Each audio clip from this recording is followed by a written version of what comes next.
Hi, my name is Jane Frankland and you're watching the Jane Frankland TV show, and you're at the right place if you are a leader in cybersecurity. So you could be a CISO or a head of, or you could be an entrepreneur or even a practitioner or consultant. And in today's episode, I'm going to be answering questions about how to hire penetration testers.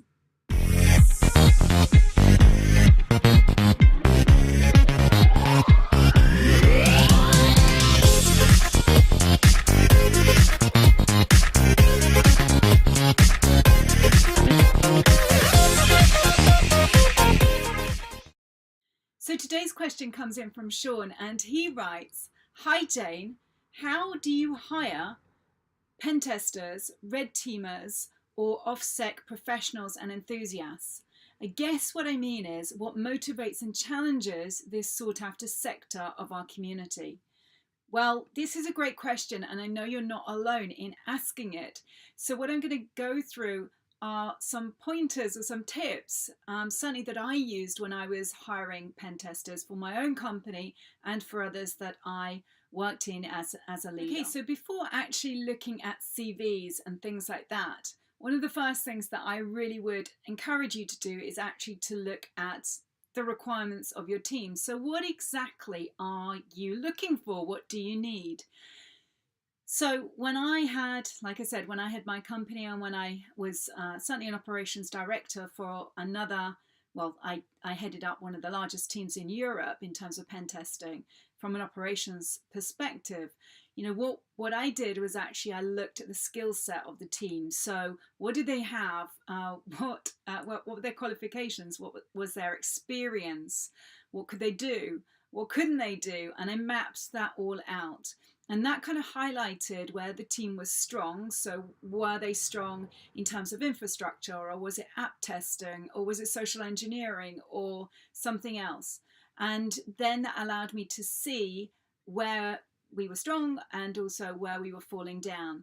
It enabled me also to be able to plot their development. So how could I ensure that there was knowledge share amongst the teams so that people were learning and developing, which actually motivated them, and also where there were gaps so that that could all be plugged. It enabled me also to obviously recruit for the talent, the skill sets that we needed as a company and as an organization. So that's the first thing that I would encourage you to do, to actually look at where you are now and where you want to be and where you're falling short and things like that. Once you've done that, then obviously you can put a job spec out and things like that. And I'm not going to go through job specs in this episode today. But working on the basis that you put an excellent job spec out and you've got candidates applying for it, the next thing that I did is to assess the CVs. So I went through and I looked for competence, so evidence of where this particular candidate, prospect, new hire was strong. And like I said, I looked for evidence of that. So I could see from their CV that they might have had skills in certain areas, but I needed proof. So one of the things that I looked for was research or white papers or blogs that would demonstrate that they were strong in a certain area, certainly from, you know, as much evidence as I could get on a CV. So I looked for that. The next thing that I did, once I'd actually gone through the CVs, was I pulled someone in who was technically competent as a pen tester, who could assess them technically, so ask them questions. Sometimes also we had a test that they would have to go through, so that also would highlight, you know, where they were competent. So sometimes what you see is not always what you get, so a test is really helpful in that situation, but I appreciate that not everyone has the facilities to do that. So if you do, brilliant, excellent, that's the way forward. If you don't, then you can ask questions and pull someone in who, if it's not you, who's technically competent. In my case, I'm not a pen tester, so I needed to pull someone in who could do that for me.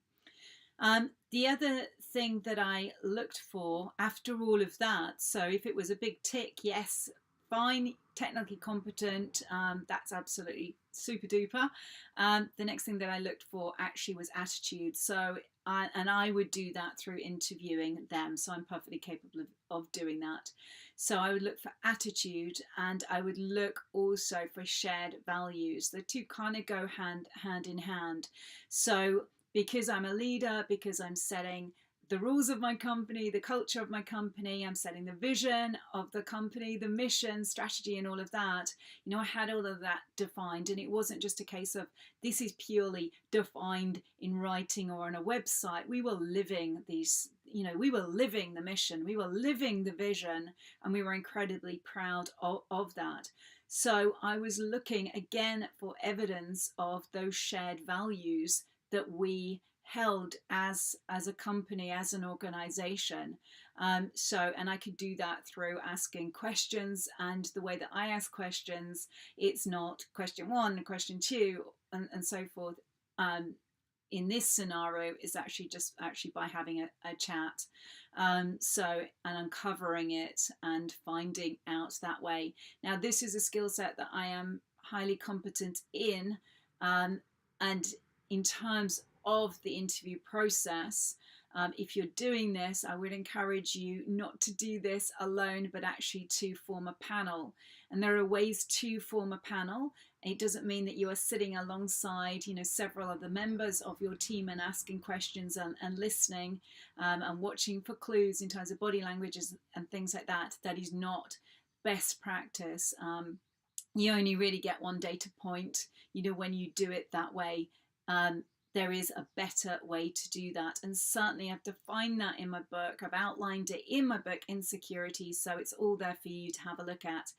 Now, this video, this question and answer video, this episode will contain a data sheet. It will have something that you can actually go and access to give you that information, and also to summarize what I've been through. But the panel interview is really, really important. So just to answer the final part of the question, what challenges, what motivates pen testers and red teamers and OffSec professionals? It's not just money. So they do need to be paid their market rate, obviously, but you need to provide them with an environment. These are highly sought after professionals in the industry. So environment, you know, can they do research? How much research do you give them? In my company, we used to give them 25% time to do that, which actually was really unique at the time. Do you allow them to, or force them, or encourage them to write white papers and blogs and things like that? Some like to do that, and some absolutely loathe having to do it. Do you get them to speak at conferences? Because some of them like it, some of them don't. Do you put them in front of journalists? Do they get to do the whole media and PR thing? Again, some of them like it, some of them don't. So ultimately, it's up to you to find out what they are driven by, what they aspire to be like, and then you can actually look potentially to provide it. Hopefully you can, but you've got to find out what drives and motivates them.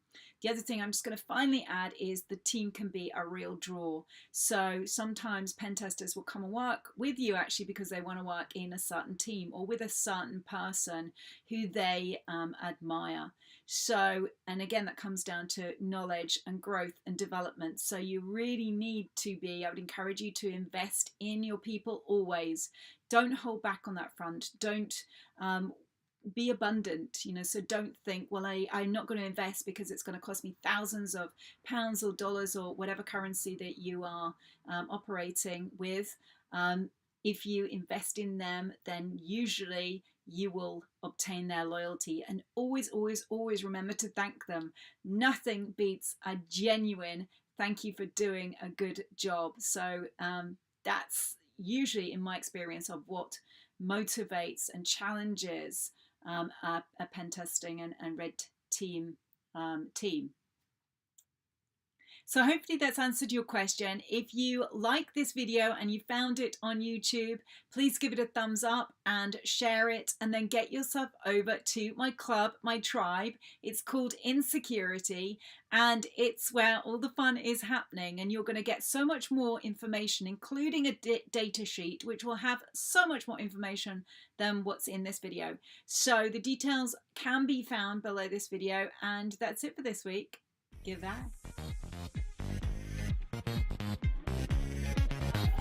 My love, I'm gonna join. You sold it to me.